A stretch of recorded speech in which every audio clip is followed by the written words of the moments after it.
Monsieur le Président, Monsieur le ministre des Finances et du Budget, Monsieur le ministre du Travail en charge des relations avec les institutions,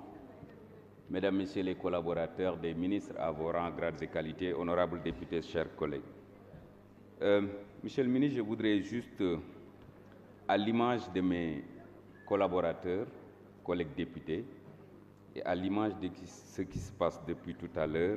vous dire que ce que nous avons raté dans la programmation de ce budget laisse apparaître quelques problèmes que vous-même vous pouvez déceler. Nous avons manqué quelque chose d'extraordinaire dans ce budget, c'est-à-dire le débat d'orientation budgétaire. Vous en avez parlé dans le document et c'est extrêmement important, raison pour laquelle les gens ne vont pas s'appesantir sur les considérations générales. Et c'est extrêmement important parce que tout simplement nous avons raté ce DOB. Alors, raison pour laquelle le budget que vous allez soumettre à notre appréciation et son adoption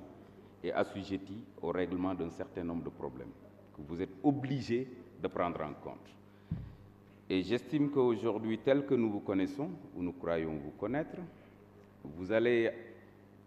besoin de collaborateurs sincères que de laudateurs. Vous êtes obligés d'écouter tout le monde, de tenir en compte les considérations des uns et des autres. C'est extrêmement important parce que nous sommes là pour le Sénégal. Nous ne sommes pas là pour contrer quoi que ce soit, mais nous avons notre mot à dire et vous êtes obligés de tenir ça en considération, en compte.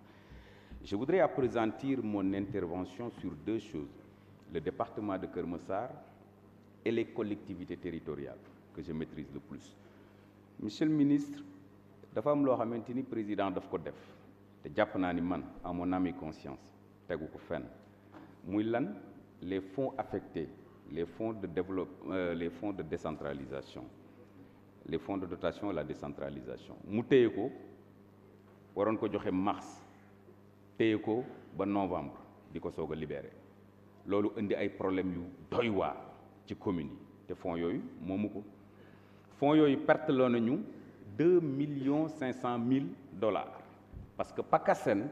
autant ñu ñuy imposer ay conditions minimales obligatoires autant le bailleur impose à l'État du Sénégal des indicateurs liés au décaissement ci indicateurs liés au décaissement yooyu Sénégal perte na ci $2,500,000 et loolu ci collectivité territoriale la waroon dem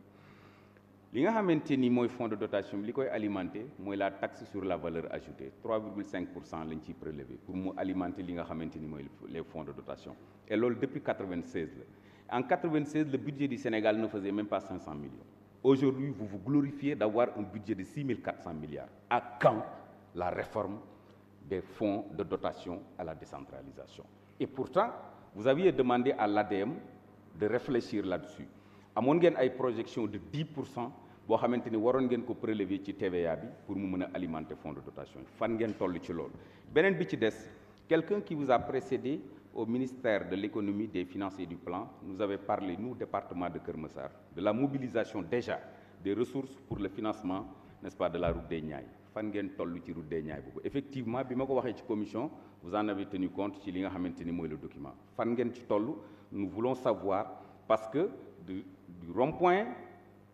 Liberté 6 ba Keur Massar presque fépp laal nañ ko ba mu des Thiaroye Gare ak Yeumbeul Sud et loolu on veut comprendre fan ngeen toll ci lu mel noonu et je voudrais rappeler à certains qui disent que oui président Macky Sall def na li def na la l'État c'est une continuité mënuñu en 2000 am un budget de 529 milliards tey ngeen am budget wu 6,400 milliards bëgg di comparer votre situation de référence n'est plus 2000 votre situation de référence c'est 2012 donc ay la yëwoon nañ ñu bàyyi di comparer li nga xamante ni mooy 2000 ak li nga xamante ni moom mooy 2022 ce n'est même pas incomparable ce n'est même pas comparable donc jàpp naa ni pour ne pas citer mon frère muy amaat quand même possibilité de rebondir je ne le ferai pas mais président Wade a fait face à 5 crises crise économique crise financière crise énergétique crise alimentaire ak crise institutionnelle et terewul bi muy dem en 2012 daf leen fi bàyyi ak benn taux de croissance en 2011 de 2,1%. Macky Sall benn crise économique la dajal wala benn crise financière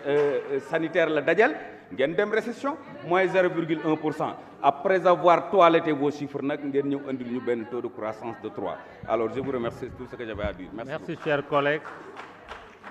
Oumar Sy, Mamadou Wuri Diallo, Oumar Sy